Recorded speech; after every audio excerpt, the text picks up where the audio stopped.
Լյովա Խաչատրյանի ընտանիքում մոտ 10 տարի չեն կարողանում համերաշխ ապրել։ Պատճառը, ինչպես ինքն է ասում, Եհովայի վկա աղանդն է։ Լյովա Խաչատրյանի խոսքով 3 թոռներն էլ հրաժարվում են մասնակցել Եհովայի վկաների հավաքներին։ Դրա համար մայրը պատժում են նրանց, ծեծում ու անկյուն կանգնեցնում։ Հարսը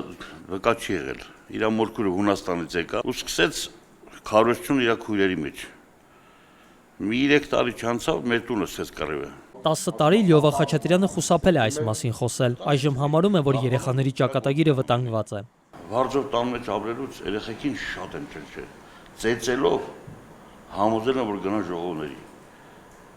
Մի ամբողջ գիշեր 2 երեխու պատիժ են կանգնացել մի ոտի վրա, ով դու պիտի ամպերն ժողովի մասնակցեք։ Հարսի հետ վերջին ընդհարումը եղել է, երբ երեխաների պապիկը ցանկացել է երեխաներին կնքել հայ առաքելական եկեղեցում։ Այս պահին Լյովա Խաչատրյանի մոտ միայն 14-ամյա թոռնիկն է, որը չի ցանկանում գնալ ծնողների մոտ։ Չեմ ուզում այդ հավատքներին գնալ, որտեղ իմ համար այնտեղ տհաճ է, ու իմ դուրը այնտեղ չի գալի հետ։ Որդու եւ Հարսի մոտ մնացել են Լյովա Խաչատրյանի 10-ամյա եւ 4-ամյա թոռնիկները։ Ժամը լրատվականը փորձեց կապ հաստատել նաեւ երեխաների ծնողների հետ։ Ալբերտ Խաչատրյանը, Լյովա Խաչատրյանի որդին, հերքեց այն լուրը, որ իրենք տնից հեռացել են Եհովայի վկա լինելու պատճառով։ Ես ոչ հավատքի մեջ եմ, ոչ ես իմ երեխին ծեծել եմ, ոչ սոված եմ պահել, ընդամենը իմ հայրն է մեզի, իմ 2 անչափածները խոչ հանել շպրտե փողոցները։ Իմ կինը Եհովայի վկա, բայց ինչ վերաբերում է որ ծեծում է երեխին զորով տանում է սուտ է։ Ես այդտեղ ոչ մեղի գլուխ եմ, ոչ իրենցի միշտ դաժանտնող եմ, որ իմ երեխուն ծեծեն ես լույս մնամ։ Խաչատրյանների երեխաներին աղանդից հեռու պահելու հարցում Լյովա Խաչատրյանին օգնում են հասարակական կազմակերպությունները։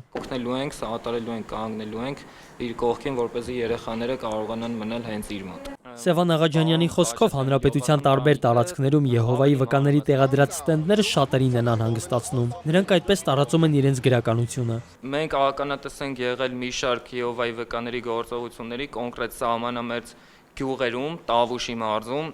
քարոզություն են իրականացնում իրենց պայուսակները, որտեղ գրված է 2015 քարոզություն, այսինքն կոնկրետ գործողությունների ցանկ ունեն։ Լյովա Խաչատրյանի նպատակը հիմա մեկն է՝ թոռներին մեծացնել իր տանը, հեռու պահել աղանդավորական խմբակներից ու կնքել հայ առաքելական եկեղեցում։ Արման Մալխասյան, Նարեկ Գալստյան, Ժամ լրատվական։